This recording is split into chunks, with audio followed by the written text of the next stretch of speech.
Hey, good afternoon. Casey Ashmore coming to you from the studio, talking about protective orders and family violence in the state of Texas. And the reason why is because it comes up so much. And it's something that is, if you're a victim of family violence or you grew up in a family violent household, the likelihood is if you grew up in Texas or anywhere in the West or Southwest for the last half century, you did. And it was just the way it was.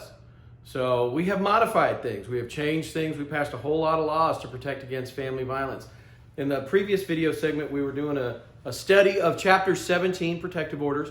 Those are orders issued by magistrate judges upon the arrest of someone to prevent further violence against the victims and complaining witnesses of family violence. They're essentially our lowest tiers of judges can issue these really broad sweeping orders, but they're only good for about 120 days.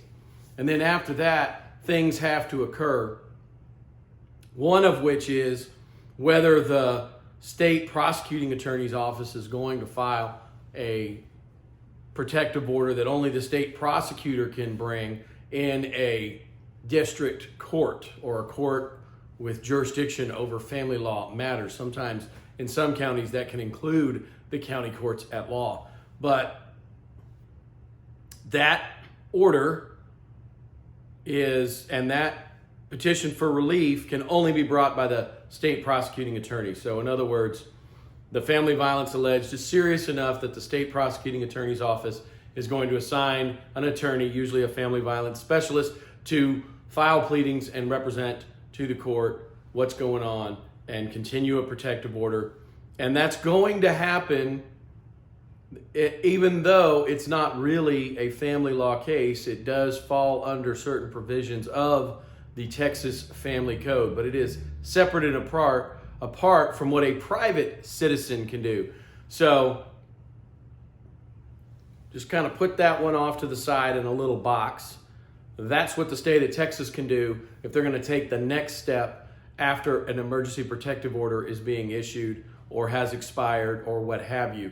And a private citizen who is a victim of family violence would generally need to engage some sort of local service. Sometimes that can be, like in Rockwall County and Hunt County, that can be women in need. They have a legal advocate that can assist a client at least through that initial request to get a protective order that can be brought by a private citizen against a family or household member, and get into that requirement more in a minute.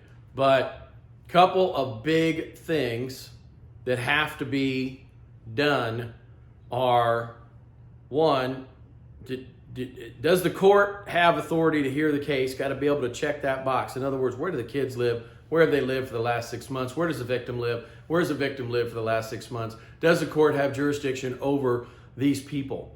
Doesn't matter really where the alleged abuser lives, that as long as they can be served with or given notice and process.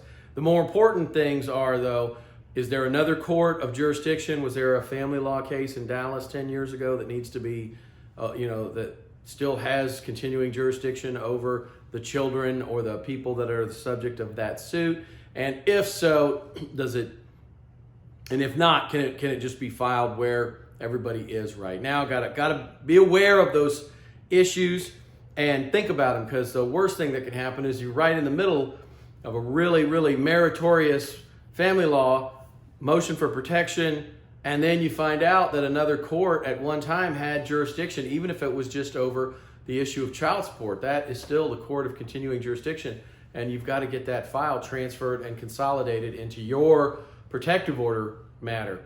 So that protective order can be brought for a lot of reasons, and the reason that we do that is because we want it to be more than just the threat of physical harm or the actual physical harm.